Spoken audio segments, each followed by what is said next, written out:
ನಮಸ್ಕಾರ ಎಲ್ಲರಿಗೂ. ಎಲ್ಲರೂ ಆರಾಮಿದ್ದೀರಾ? ಇವತ್ತು ನಾನು ಪ್ರಿನ್ಸಸ್ ಕಟ್ ಬ್ಲೌಸ್ ಕಟ್ಟಿಂಗ್ನ ಎಕ್ಸ್ಪ್ಲೇನ್ ಮಾಡ್ತಾ ಇರೋದು. ಇಲ್ಲಿ ಬಂದುಬಿಟ್ಟು ನಾನು ಬರೀ ಫ್ರಂಟ್ ಸೈಡ್ ಅಷ್ಟೇ ಹೇಳ್ತಾ ಇರೋದು, ಬ್ಯಾಕ್ ಸೈಡ್ ಹೇಳ್ತಾ ಇಲ್ಲ, ಬರೀ ಫ್ರಂಟ್ ಸೈಡು. ಅದಕ್ಕೆ ಏನು ಮಾಡಬೇಕು, ವಿಡಿಯೋನ ಕೊನೆವರೆಗೂ ನೋಡಿ. ಡೀಟೇಲ್ ಆಗಿ ಪ್ರಿನ್ಸಸ್ ಕಟ್ನ ಎಕ್ಸ್ಪ್ಲೇನ್ ಮಾಡಿದ್ದೀನಿ. ನೀವು ಸ್ಕಿಪ್ ಮಾಡಿ ನೋಡಿದ್ರೆ ನಿಜವಾಗ್ಲೂ ಏನೂ ಅರ್ಥ ಆಗಲ್ಲ. ಹಾಗೆ ಸಬ್ಸ್ಕ್ರೈಬ್ ಮಾಡ್ಕೊಂಡು ನೋಡಿ, ಯಾಕಂದರೆ ನೆಕ್ಸ್ಟ್ ವಿಡಿಯೋದಲ್ಲಿ ನಿಮಗೆ ನೋಟಿಫಿಕೇಷನ್ ಬರಬೇಕು. ಹಾಗೆ ಇದರದ್ದು ಬ್ಯಾಕ್ ಡಿಸೈನ್ ಇದೆ, ಅದರದ್ದು ನಾನು ಎಕ್ಸ್ಪ್ಲೇನ್ ಮಾಡ್ತಿದ್ದೀನಿ ನೆಕ್ಸ್ಟ್ ವಿಡಿಯೋ ಹಾಕುವಾಗ. ಇಲ್ಲಿವಾಗ ನಾನು ಕಾಟನ್ ಲೈನಿಂಗ್ ತೊಗೊಂಡಿದ್ದೀನಿ, ಅದನ್ನು ಡಬಲ್ ಫೋಲ್ಡ್ ಮಾಡ್ತಾಯಿದ್ದೀನಿ. ಡಬಲ್ ಫೋಲ್ಡೆಡ್ ಸೈಡಲ್ಲಿ ಬ್ಯಾಕ್ ಹಾಕಬೇಕು, ಬಟ್ ಓಪನ್ ಸೈಡಲ್ಲಿ ಫ್ರಂಟ್ ಹಾಕಬೇಕು. ಸೊ ಈಗ ಡಬಲ್ ಸೈಡ್ ತೊಗೊಂಡು ಫ್ರಂಟ್ ನಾನು ಅವ್ರದ್ದು ರೆಡಿ ಲೆಂತ್ ಬಂದುಬಿಟ್ಟು 13 ಇದೆ, 13 ಬೇಕು. ಅದಕ್ಕೆ +2 ಅನ್ನು ಸೇರಿಸ್ಕೊಂಡಿದ್ದೀನಿ ಫ್ರಂಟ್ ಸೈಡ್. ಓಕೆನಾ, ನಾನು ಎಕ್ಸ್ಪ್ಲೇನ್ ಮಾಡ್ತಾ ಇಲ್ಲ, ಬರೀ ಫ್ರಂಟ್ ಅಷ್ಟೇ. +2 ಪ್ರಿನ್ಸಸ್ ಕಟ್ಗೆ +2 ಅನ್ನು ಸೇರಿಸ್ಕೊಳ್ಳಿ ಲೆಂತು. ಓಕೆನಾ, ಓಪನ್ ಸೈಡ್ ಇಟ್ಟಿದ್ದೀನಿ, ನೋಡ್ತಾ ಇದ್ದೀರಾ ನೀವು. ಇದು ಓಪನ್ ಸೈಡ್ ಇದೆ, ಬಟ್ ಡಬಲ್ ಫೋಲ್ಡ್ ಇದೆ. ಈ ಡಬಲ್ ಫೋಲ್ಡ್ಗೆ ಅವ್ರದ್ದು ರೆಡಿ ಲೆಂತ್ 13. ಅದನ್ನು ಕರೆಕ್ಟಾಗಿ ಒಂದು ಸ್ಕೇಲಲ್ಲಿ ಮಾರ್ಕ್ ಮಾಡಿಕೊಂಡು ನೀಟಾಗಿ ಒಂದು ಸ್ಟ್ರೇಟ್ ಲೈನನ್ನು ಹಾಕ್ಕೊಳ್ಳಿ. ನಾನು ಬಂದುಬಿಟ್ಟು ಎಷ್ಟು ಯಾರದೇ ಆಗಲಿ ಎಷ್ಟು ರೆಡಿ ಇರುತ್ತೋ ಅದಕ್ಕೆ +2 ಅನ್ನು ಸೇರಿಸಿ ಫ್ರಂಟ್ ಸೈಡಲ್ಲಿ. ಅದಾದಮೇಲೆ ಇವರ ಶೋಲ್ಡರ್ ಬಂದುಬಿಟ್ಟು ಫುಲ್ ಶೋಲ್ಡರು 14 ಇದೆ, ಅಂದರೆ 14 ಇದೆ. ಸೊ ನಾನು 7, ಅದರ ಅರ್ಧ ಅಂದರೆ 7 ತೊಗೊಂಡಿದ್ದೀನಿ. ಅಲ್ಲಿಗೆ 7ಗೆ ಮಾರ್ಕ್ ಮಾಡಿ. ಹಾಗೆ ಆರ್ಮೋಲ್ ಕೂಡ ಸೇಮ್ 7 ತೊಗೊಂಡಿದ್ದೀನಿ. ಅಂದರೆ ನಾವು ಅವ್ರದ್ದು ಆರ್ಮೋಲ್ ರೌಂಡನ್ನ ಚೆಕ್ ಮಾಡಬೇಕು. ಕೆಲವೊಂದು ಸತಿ ಏನಾಗುತ್ತೆ, ಕೆಲವ್ರದ್ದು ಶೋಲ್ಡರ್ ಜಾಸ್ತಿ ಇದ್ದು ಆರ್ಮೋಲ್ ಚಿಕ್ಕದಿರುತ್ತೆ, ಕೆಲವೊಂದು ಸತಿ ಆರ್ಮೋಲ್ ಕೂಡ ಜಾಸ್ತಿ ಇರುತ್ತೆ. ಆವಾಗ ಚೆಕ್ ಮಾಡ್ಕೋಬೇಕಾಗತ್ತೆ ಒಂದು ಸತಿ. ನಾನು 7 ತೊಗೊಂಡಿದ್ದೀನಿ. ಹಾಗೆ ಸೈಡ್ ಶೋಲ್ಡರ್ನ 2.5 ತೊಗೊಂಡು ಇನ್ನೊಂದು ಅರ್ಧ ಇಂಚು ಸ್ಲೀವ್ಗೆ ಎಕ್ಸ್ಟ್ರಾ ಅಂತ ಇಟ್ಕೊಂಡಿದ್ದೀನಿ. ಹಾಗೆ 1/4 ಇಂಚು ಡೌನಿಂಗ್ ಕೊಟ್ಟಿದ್ದೀನಿ, ಇಲ್ಲ 1/2 ಇಂಚ್ ಕೊಟ್ಟಿಲ್ಲ ನಾನು, ಯಾಕಂದರೆ ಇದು ಬೋಟ್ ನೆಕ್ ಆಗಿರುತ್ತೆ. ಇವನ್ ಕಾಲರ್ ನೆಕ್ಕೆಲ್ಲ ಬಂತು ಅಂದರೆ ಇನ್ನು ಡಿಫ್ರೆಂಟ್ ಇದೆ. ಇವಾಗ ನಾನು 1/4 ಇಂಚ್ ಅಷ್ಟೇ ಡೌನಿಂಗ್ ಕೊಡ್ತಾ ಇದ್ದೀನಿ, ಯಾಕಂದರೆ ಶೋಲ್ಡರ್ ಜಾಸ್ತಿ ಇದೆ, 7 ಇದೆ ಹಾಗಾಗಿ. ಹಾಗೆ ಫ್ರಂಟ್ ಡೀಪ್ ನಾನು ಹೇಳಿದ್ನಲ್ಲ, ಇದು ನಾರ್ಮಲ್ ಡೀಪ್ ನೀವೇನು ತೊಗೊಂಡಿದ್ದೀರಾ 7 ಅಷ್ಟೇ ತೊಗೊಂಡಿದ್ದೀನಿ ನಾನು, ವಿತ್ ಬೋಟ್ ನೆಕ್ಕು. ಯಾಕಂದರೆ ಇದು ಬ್ರಾಡ್ ಆಗುತ್ತೆ, ನೆಕ್ ಫ್ರಂಟ್ ಬ್ರಾಡ್ ಆಗುತ್ತೆ, ಬಟ್ ಹಾಗಂತ ಏನೂ ಪ್ರಾಬ್ಲಮ್ ಇಲ್ಲ, ಚೆನ್ನಾಗೇ ಬರುತ್ತೆ. ಅದನ್ನು ಈ ಥರ 1 ಇಂಚು ನಾನು ಅರ್ಧ ಇಂಚಿಗೆ ಮಾರ್ಕ್ ಮಾಡ್ಕೊಂಡಿಲ್ಲ, ಯಾಕಂದರೆ ಹೇಳಿದ್ನಲ್ಲ ಬ್ರಾಡ್ ಇರೋದ್ರಿಂದ 1 ಇಂಚಿಗೆ ಮಾರ್ಕ್ ಮಾಡ್ಕೊಂಡು ಅದನ್ನು ರೌಂಡ್ ಹಾಕಿದ್ದೀನಿ. ಹಾಗೆ ಅವ್ರದ್ದು ಚೆಸ್ಟ್ ಬಂದುಬಿಟ್ಟು ಟೋಟಲ್ 34 ಇದೆ, ಅದನ್ನು 4th ಪಾರ್ಟ್ 8.5 ಇದೆ. ಸೊ ಅದನ್ನು ಮಾರ್ಕ್ ಮಾಡ್ಕೊಳ್ಳಿ, 8.5. ಹಾಗೆ ನಮಗೆ ಪ್ರಿನ್ಸಸ್ ಕಟ್ ಇಲ್ಲಿ ನೋಡಿ ಚೇಂಜ್ ಇದೆ. ಪ್ರಿನ್ಸಸ್ ಕಟ್ಗೆ ನಮಗೆ 1 ಇಂಚು ಏನಿದೆಯಲ್ಲ, ಇಲ್ಲಿ ಒಂದು ಡಾಟ್ಸ್ ಬರುತ್ತೆ, ಡಾಟ್ಸ್ ಕಟ್ಟಿಂಗ್ ಇರುತ್ತೆ, ಅದಕ್ಕೆ 1 ಇಂಚ್ ಅಂತ ಎಕ್ಸ್ಟ್ರಾ ಇಟ್ಕೊಂಡು ಮತ್ತು ಅಟ್ಯಾಚ್ ಕೂಡ ಬರುತ್ತೆ. ಟೋಟಲಾಗಿ ನಾನು 3/4 ತೊಗೊಂಡಿದ್ದೀನಿ. ನೋಡಿ ಚೆಸ್ಟು ಎಷ್ಟಿದೆಯೋ ಅದಕ್ಕೆ 3ರಿಂದ 3/4 ತನಕ ಎಕ್ಸ್ಟ್ರಾ ತೊಗೊಳ್ಳಿ. ಓಕೆನಾ, ಇನ್ನೊಂದು ಸತಿ ನಾನು ಆಮೇಲೆ ಎಕ್ಸ್ಪ್ಲೇನ್ ಮಾಡ್ತೀನಿ ಡಾಟ್ಸ್ ಎಲ್ಲ ಎಷ್ಟು ಇಂಚ್ ಬರುತ್ತೆ ಅಂತ. ಹಾಗೆ ಅವ್ರದ್ದು ವೇಸ್ಟ್ ಬಂದುಬಿಟ್ಟು 28 ಇದೆ, ಅದು 4th ಪಾರ್ಟು 7. ಆ 7ಗೆ ನಾನು 2.5 ಇಂಚು ಡಾಟ್ಸ್ಗೆ ಅಂತ ತೊಗೊಂಡಿದ್ದೀನಿ. 7 ಅವ್ರದ್ದು 4th ಪಾರ್ಟು ವೇಸ್ಟ್ ಅಂದರೆ ಸೊಂಟದ್ದು. ಹಾಗೆ 2.5 ಇಂಚು ಏನಿದೆಯಲ್ಲ ಅದು ಬಂದುಬಿಟ್ಟು ಡಾಟ್ಸ್ಗೆ ಅಂತ ತೊಗೊಂಡಿದ್ದೀನಿ. ಅದು ಯಾಕೆ 2.5 ಇಂಚ್ ತೊಗೊಂಡಿದ್ದೀನಿ ಅಂತಲೂ ಆಮೇಲೆ ಎಕ್ಸ್ಪ್ಲೇನ್ ಮಾಡ್ತೀನಿ. ಸೊ ಇದನ್ನು ಎಷ್ಟೆಷ್ಟು ಇಂಚು ಬಿಡಬೇಕು ನಾವು ವೇಸ್ಟಲ್ಲಿ ಅನ್ನೋದನ್ನು ಫಸ್ಟ್ ನೋಡ್ಕೋಬೇಕಾಗುತ್ತೆ. ಸೊ 7 + 2.5, ಹಾಗೆ 2 ಇಂಚು ನಾನು ಎಕ್ಸ್ಟ್ರಾ ಬಿಡ್ತೀನಿ ಯಾವಾಗಲೂ. ಕೆಲವರು 1.5 ಹಿಂಗೆ ಬಿಡ್ತಾರೆ, ಬಟ್ ನಾನು 2 ಇಂಚ್ ಬಿಡ್ತೀನಿ. ಆ 1 ಇಂಚ್ ಕೂಡ ಎಕ್ಸ್ಟ್ರಾ ಬಿಟ್ಟಿದ್ದೀನಿ, ಅದು ಇಲ್ಲಿ ಪ್ರಿನ್ಸಸ್ ಕಟ್ನ ಅಟ್ಯಾಚ್ ಮಾಡೋಕ್ಕೆ. ನಾನು ಸಪ್ರೇಟಾಗಿ ಇದನ್ನು ಬೇರೆ ಇದರಲ್ಲಿ ತೊಗೊಳ್ತಾ ಇಲ್ಲ, ಸಪ್ರೇಟಾಗಿ ನಾನೇನು ಬೇರೆ ಬಟ್ಟೆಲಿ ತೆಗೆದು ಹಾಕ್ತಾ ಇಲ್ಲ, ಡೈರೆಕ್ಟಾಗಿ ಇದರಲ್ಲೇ ಕಟ್ ಮಾಡಿ ಅಟ್ಯಾಚ್ ಮಾಡ್ತಾ ಇರೋದು. ಸೊ ಹಾಗೆ ಚೆಸ್ಟ್ ಮತ್ತು ವೇಸ್ಟ್ ಪಾರ್ಟ್ನ ಸೇರಿಸ್ಬಿಡಿ.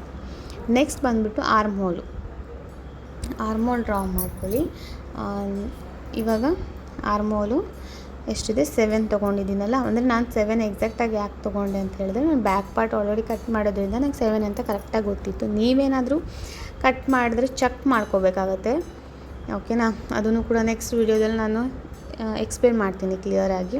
ಇಲ್ಲಿ ನಾನು ಬೋಟ್ ನೆಕ್ ಆಗಿರೋದ್ರಿಂದ 1/2 ಇಂಚು ಒಳಗಡೆ ತೊಗೊಂಡು ಈ ಥರ ಮಾರ್ಕ್ ಮಾಡಿ, ನೆಕ್ಸ್ಟು ಇಲ್ಲಿಂದ 1 ಇಂಚ್ಗೆ ಮಾರ್ಕ್ ಮಾಡಿ ಅಟ್ಯಾಚ್ ಮಾಡಿ ಆರ್ಮ್ ರೌಂಡ್ನ ಶೇಪ್ ಕೊಡಿ. ನಿಮ್ಮ ಹತ್ರ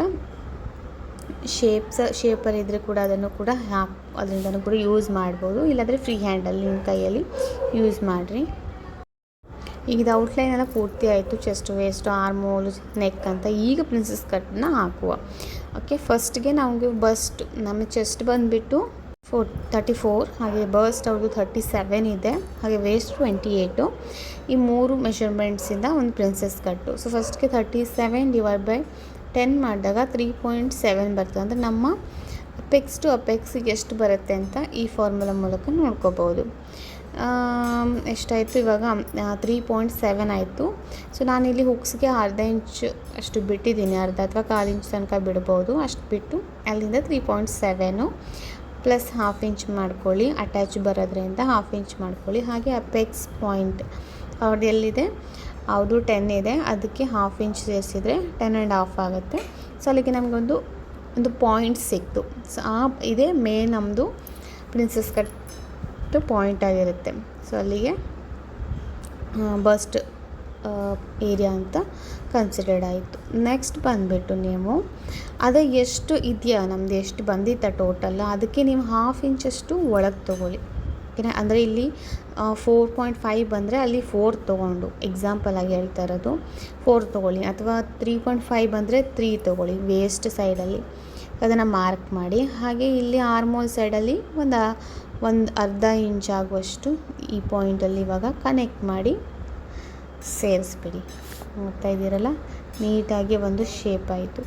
ಹಾಗೆಯೇ ಇವಾಗ ಇಲ್ಲಿ ನಿಮ್ಗೆ ಏನಂದರೆ, ಇಲ್ಲಿ ನಾನು ಬಂದುಬಿಟ್ಟು ಡಾಟ್ಸು 2.5 ತೊಗೊಂಡಿದ್ದೀನಿ. ಯಾಕಂದರೆ ಇಲ್ಲಿ ಬಸ್ಟ್ ಅಲ್ಲಿ 37 ಇದೆ, ಅಂದರೆ ನಾವು 34 ಅಪ್ಪರ್ ಚೆಸ್ಟ್ ಇದ್ದಾಗ ಬಸ್ಟು ನಾರ್ಮಲಿ 35 ಈ ಥರ ಬರುತ್ತೆ. ಬಟ್ ಇಲ್ಲಿ 37 ಬಂದಿದೆ, ಅಂದರೆ ಜಾಸ್ತಿ ಇದೆ. ಜಾಸ್ತಿ ಇದ್ದಾಗ ನಾವು 2.5 ಇಂದ 3 ಇಂಚ್ ತೊಗೋಬೋದು. ನಾನಿಲ್ಲಿ 2.5 ಇಂಚು ಕರೆಕ್ಟ್ ಇದೆ ಅವರಿಗೆ, ಹಾಗಾಗಿ 2.5 ಇಂಚನ್ನ ತೊಗೊಳ್ತಾ ಇದ್ದೀನಿ.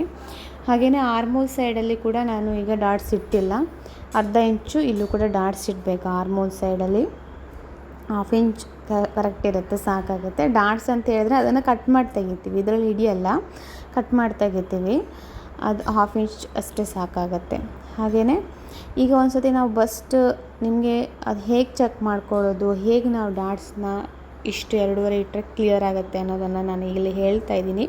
ಈಗ ಫಸ್ಟು ಬಸ್ಟ್ ಬಂದುಬಿಟ್ಟು 37, ಅದನ್ನು 4th ಪಾರ್ಟಾಗಿ ನೋಡಿದರೆ ನಮಗೆ 9.2 ಬರುತ್ತೆ. 37 / 4 ಮಾಡಿದಾಗ 9.2 ಬಂದರೆ ಆ 9.2 ಬಂದಿರಬೇಕು. ಇದು ಹುಕ್ಸ್ ಪಟ್ಟಿದ್ದು ಬಿಟ್ಟು 9.2 ಅಲ್ಲಿಗೆ ಬಂದು ಪ್ಲಸ್ 3 ಇಂಚು ನಮಗೆ ಎಕ್ಸ್ಟ್ರಾ ಸಿಗಲೇಬೇಕು. ಅಂದರೆ ಮಾತ್ರ ನಾವು ಡಾಟ್ಸ್ ಇಟ್ಟಿದ್ದು ಕರೆಕ್ಟಾಗಿದೆ ಅಂತ ಅರ್ಥ.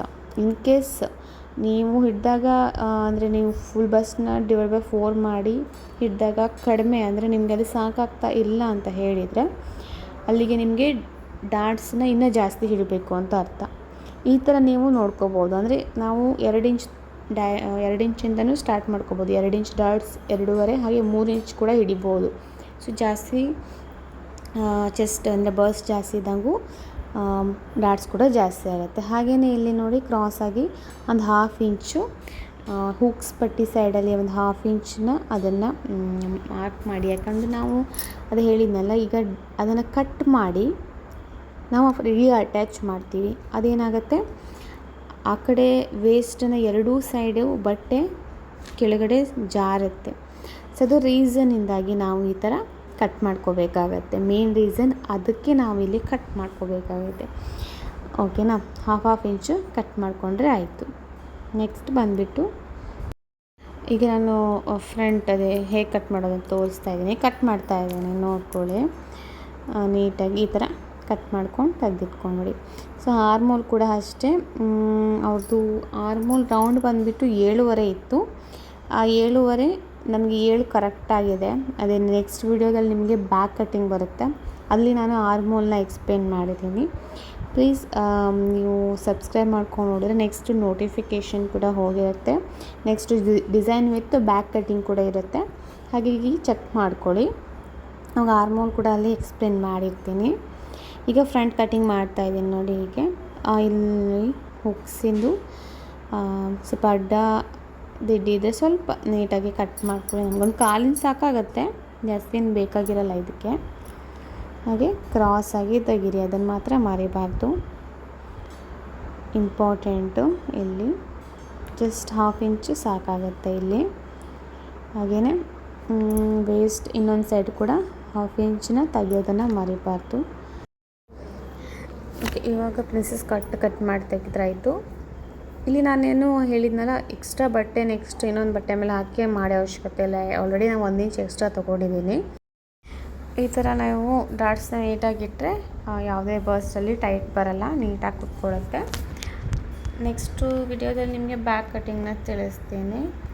ಐ ಹೋಪ್ ಈ ವಿಡಿಯೋ ನಿಮಗೆ ಕ್ಲಿಯರಾಗಿ ಅರ್ಥ ಆಗಿದೆ ಅಂದ್ಕೊಳ್ತೀನಿ. ಇನ್ ಕೇಸ್ ಅರ್ಥ ಆಗಿಲ್ಲ ಅಥವಾ ಏನಾದರೂ ಡೌಟ್ಸ್ ಇದ್ದರೆ ಕಮೆಂಟ್ ಮಾಡಿ ತಿಳಿಸಿ, ಅದಕ್ಕೆ ನಾನು ರಿಪ್ಲೈನ ಖಂಡಿತವಾಗಿಯೂ ಮಾಡ್ತೀನಿ. Thank you.